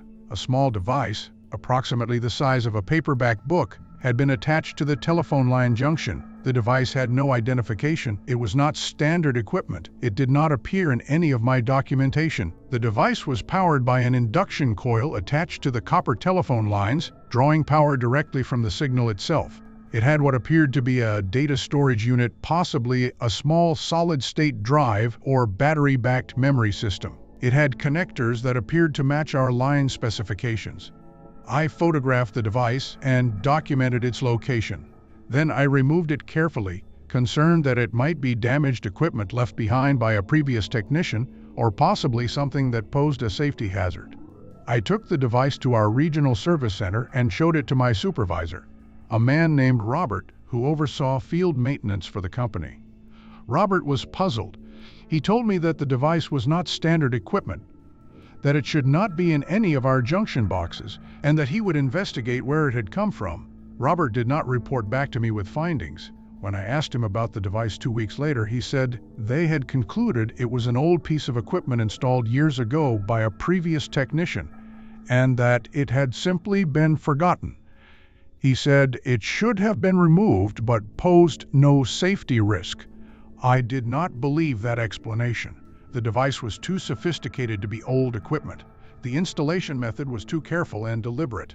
But I did not pursue the issue further. Over the following months, I discovered 3 additional devices, each installed at different junction points across my territory. Each device was identical in design. Each had been installed in a way that suggested deliberate planning and technical knowledge. Each had been powered by induction from the copper telephone lines themselves, a method of power generation that suggested whoever installed the devices understood the electrical properties of our infrastructure. I reported each device to Robert. His responses grew progressively less interested. By the 3rd device, he told me to stop wasting time investigating anomalies and to focus on customer service and routine maintenance. I understood that Robert either did not want to know what was happening to the infrastructure, or he already knew and was discouraging investigation. I continued working, but I began paying closer attention to the equipment I encountered. I began photographing every junction point in my territory. I began documenting the condition of boxes, the presence of unauthorized equipment, and any signs of access or tampering. Over the next 3 years, I documented 17 unauthorized devices installed in telephone infrastructure across my service territory. The devices were always the same design. They were always installed at critical junction points where multiple lines converged. They were always powered by induction from the copper lines. I also began noticing anomalies in service quality. Certain customers in areas where I had found devices reported unusual call quality echoing, background noise, delayed connections. Some customers reported hearing other conversations bleeding through on their lines. Several customers mentioned that their phone calls seemed to be monitored or observed based on the fact that information they had discussed on the phone would appear to be known by local people who should not have access to that information. I began to understand what the devices were doing. They were not just intercepting calls. They were recording conversations, they were processing audio data, they were storing information about what was being said on the telephone lines. Something was listening to every call made over my infrastructure. I compiled all of my documentation photographs of the devices, location data, installation dates, patterns of distribution into a detailed report. I presented it to Robert and told him that I believed someone had installed unauthorized surveillance equipment on our telephone infrastructure and that it needed to be reported to law enforcement and to the company's security division. Robert read the report. He was quiet for a long time. Then he told me to delete all the files and photographs from my work computer and from my personal systems. He told me that I was to speak to no one about the devices or the surveillance systems. He told me that investigating the devices was not my responsibility, and that if I continued to pursue the issue, it would affect my employment status. I asked him who had installed the devices. He did not answer. He simply told me to drop the matter and to continue with routine maintenance. I did not delete the files. I backed them up to an external drive and stored it at my home. I continued working, but I was now aware that someone with authority knew about the surveillance devices and was actively preventing investigation or reporting. Over the following 2 years, I documented 7 additional devices, 24 total installations across my territory. The devices were becoming more numerous. The spacing between them was tightening. It appeared that the entire infrastructure was being systematized with surveillance capability. And then something changed. A young woman named Jessica Tran, who lived in a remote area where one of the devices was installed, disappeared. She had lived alone on a ranch, approximately 8 miles from the nearest neighboring residence. She had been missing for 3 days before her family reported it to the sheriff's department. A search was conducted, but Jessica was never found. The investigation concluded that she had likely run away or left voluntarily. There was no evidence of foul play. No signs of struggle at her home, no indication of where she might have gone. But I remembered a conversation I had overheard fragmentary portions of while working on a telephone line near Jessica's property. She had been discussing with someone, probably a family member, a plan to meet someone in a remote location to discuss something that she wanted to keep private. The conversation had been fragmented by the telephone quality, but I had caught enough to understand that she was planning a private meeting, away from her home, away from witnesses. 3 weeks after Jessica Tran disappeared, another person went missing. A man named David Royce, who lived in an area where I had documented 2 of the surveillance devices. David had also lived alone.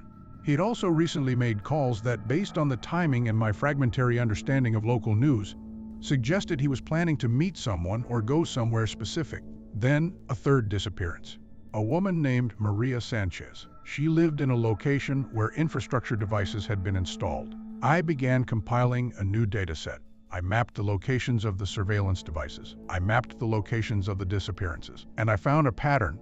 The people who had disappeared all lived in areas where I had documented at least one unauthorized device. The disappearances had all occurred within 3 to 6 weeks of the installation of a device in that area. It appeared that whatever was running the surveillance system was using the intercepted conversations to identify people who were vulnerable, people who were isolated, people who were planning to be in remote locations, people whose disappearance would not immediately raise alarm or extensive investigation. And it was taking them. I wanted to report this to law enforcement, but I knew that if I attempted to do so, Robert or whoever was above Robert in the authorization chain would find out, and my employment would be terminated, and I would lose access to the infrastructure that was the source of my evidence. Instead, I began working directly to remove the devices. On service calls, I would locate the unauthorized equipment and disconnect it. I would remove the power connections, break the data storage components, and leave no evidence of what I had done. I removed 6 devices over the course of 3 months. Then I received a call from Robert. He told me to come to the regional office immediately. When I arrived, Robert was waiting with 2 people I did not recognize. They were dressed in standard business attire, but they had the bearing of people with authority. They identified themselves as representatives from the company's corporate security division. One of them told me directly, "We know that you have been removing equipment from our infrastructure. We know that you have documented this equipment and stored information about it. We are telling you now that the equipment is authorized. The surveillance infrastructure is a legitimate security and maintenance system. Your removal of this equipment is sabotage of company property and potentially a federal crime." I told them that the equipment was recording telephone conversations without customer authorization, and that people living in areas with the equipment had disappeared. The security representative said, "The equipment is performing a function that has been authorized at levels of this company that are above your clearance. Your observations about missing persons are coincidental and are not related to the infrastructure maintenance systems." I told them that I had documented the pattern, that the disappearances were correlated with the device locations, that I had evidence. The second security representative told me, "You will cease investigating the infrastructure. You will cease removing authorized equipment. You will not discuss this matter with anyone. And you will not attempt to contact law enforcement or media with information about the equipment or the installations. If you do, you will face legal action from this company for breach of contract, theft of company property, and violation of national security protocols." National security protocols. Those words indicated that this was not a private surveillance operation. This was something with government authorization. I was given a choice: continue working and maintain silence, or resign and face legal action. I understood the choice was not actually a choice. I understood that refusal to accept the terms would result in my prosecution. I accepted the terms. I was reassigned to different territory, a region that did not contain any of the surveillance devices. My access to certain infrastructure was restricted. My work was monitored more closely. Over the following year, I attempted to gather evidence while staying within the boundaries of what I had been permitted to do. I documented the locations where devices had been present before I removed them. I tracked local news and missing persons reports. I attempted to correlate disappearances with infrastructure locations without directly investigating the equipment. What I found was that the disappearances continued, even in areas where I had removed the devices. This suggested that either the devices had been replaced or reinstalled after I removed them, or that the surveillance had expanded to other infrastructure systems, cell phone towers, internet servers, other forms of communication infrastructure that I did not have direct access to. By the end of my employment with the company, I had documented 9 disappearances in areas correlated with surveillance infrastructure. 9 people who had discussed plans or vulnerabilities over the telephone. 9 people who were isolated or vulnerable. 9 people who were taken, apparently based on information gathered through intercepted communications. In 2019, after 17 years, I resigned from the telecommunications company. I told them I wanted to pursue other opportunities. I did not mention the surveillance, the disappearances, or my understanding of what was being done with the infrastructure I had been maintaining. I took a position as a network administrator for a university in a different state. I moved away from the remote areas of New Mexico and Colorado. I no longer work with physical telecommunications infrastructure. But I understand now that the infrastructure we depend on for communication, the telephone lines, the fiber optic cables, the cell towers, the internet backbone, has been systematically compromised, not by hackers or private entities, but by organizations with enough authority to threaten employees with federal crimes if they report the surveillance. Someone is listening to every call made through rural telephone infrastructure. Someone is intercepting communications. Someone is processing that information and using it to identify vulnerable people. And someone is taking those people based on conversations they have made through systems that are supposed to be secure and private. The most disturbing realization I came to was this: I had been part of the system. I had been maintaining the infrastructure. I had been the person who could have prevented the installation of the devices, who could have reported them to law enforcement, who could have warned people. But I was prevented from doing so by threats to my employment and by legal intimidation. By the time I understood what was happening, I was complicit. My silence was enabling the system to function. I attempted to contact one of the disappearance investigations anonymously. I provided information about the correlation between surveillance devices and missing persons. The investigator told me that his department had received explicit instructions from state police and federal agencies not to pursue theories about systematic disappearances or organized abductions. He told me that any investigation in that direction would be considered conspiratorial thinking and would damage his career.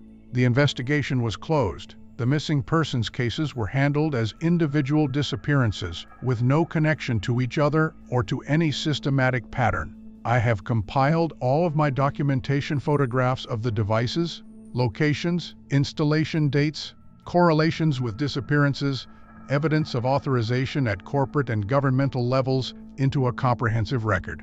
I have not published it, I have not released it to media, I have not submitted it to law enforcement. I know from experience what happens when you attempt to raise this issue through official channels. You are threatened, you are intimidated, you are told that the matter is classified or beyond your clearance level. You are given the choice of silence or prosecution. So I have kept the information private, but I have prepared it for eventual release, perhaps after I am no longer professionally vulnerable, perhaps after enough people have disappeared that the pattern becomes impossible to deny. Perhaps after someone else independently discovers the evidence and reaches the same conclusions.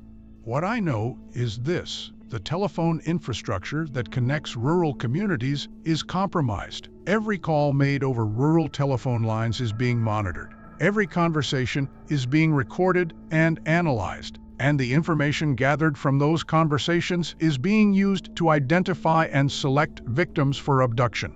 The people taking individuals from rural areas are not random predators. They are systematic. They are organized. They are using information gathered from intercepted communications to identify vulnerable targets. They are selecting people who live alone, who have discussed private plans over the phone, who live in remote areas where disappearance takes time to report and investigate. And this entire system is operating with authorization from organizations with the power to threaten federal crimes against anyone who attempts to report it. I have thought many times about the people I could not save: Jessica Tran, David Royce, Maria Sanchez, the 6 others I documented, possibly more that I did not connect because the pattern was not yet obvious to me. Jessica made a phone call discussing a private meeting. Someone listening to that call intercepted the information.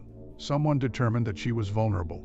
Someone took her from a remote location where the infrastructure I maintained was carrying her voice. If I had had the courage to report the devices immediately instead of documenting and photographing them, if I had risked my employment and reported to law enforcement despite the threats, if I had understood the implications of intercepted conversations earlier, I could have prevented disappearances. But I did not. I chose safety and employment over action. And people died because of that choice. The most important thing I can tell you is this: if you live in a rural area where telephone infrastructure is aging and technical, be extremely careful about what you discuss over the phone. Assume that any conversation you make over landline or cellular service in a remote area is being recorded and analyzed. Do not discuss plans, vulnerabilities, or locations where you will be isolated. Do not provide information that could be used to target you for selection. And if you notice unusual telephone equipment boxes that have been opened and resealed, devices attached to telephone poles, equipment that does not match standard service provider materials, photograph it and report it immediately to law enforcement and to the FBI. Do not attempt to investigate further. Do not assume it is authorized. Do not wait. Because the infrastructure is compromised, the lines are listening, and the people listening are identifying targets based on the conversations they intercept. I have one additional observation based on documentation I continued to gather after leaving the telecommunications company. The disappearances have not stopped. They have only become less obvious. Fewer people go missing in rural areas than used to because technology has changed. Cell service has expanded to remote locations. Fewer people live in complete isolation. Fewer conversations happen over landlines that can be intercepted. But the disappearances still occur. They have simply adapted to new infrastructure. People using cell phones in remote areas, people using internet communication in places with limited connectivity, people whose digital communications can be intercepted and analyzed. These people are still being selected and taken. The system has not been shut down. It has evolved. The surveillance infrastructure still operates. It has simply become more sophisticated, more distributed, harder to identify. And I did not prevent it. I simply documented it and remained silent. That is the final part of this story. Not just the discovery of the surveillance or the disappearances, but the realization that once you understand how the system works, silence becomes complicity. And complicity becomes a weight you carry for the rest of your life. Every time I make a phone call from a rural location, I remember Jessica Tran. Every time I use cell service in a remote area, I remember David Royce. Every time I think about the people who disappeared after their conversations were intercepted through infrastructure I maintained, I understand that I could have acted sooner. The infrastructure is listening. The selections are continuing. And the people who maintain the systems are either complicit, threatened into silence, or unable to act without destroying their own lives. That is how this system persists, not through complete secrecy, but through a combination of plausible deniability, threats against those who understand the system, and the terrible choice between exposing the system and losing everything. The infrastructure is compromised. The lines are listening. And the pattern continues in ways that are increasingly difficult to identify and document. If you understand this story, and you work in telecommunications or infrastructure management, and you find something unusual in the equipment you maintain, understand that reporting it through official channels may result in threats or dismissal. But not reporting it means accepting complicity in something that is taking people from isolated locations based on information gathered from their communications. I cannot tell you what to do. I can only tell you what I did. I remained silent, and people disappeared, and I carry that responsibility with me every day. The infrastructure is listening.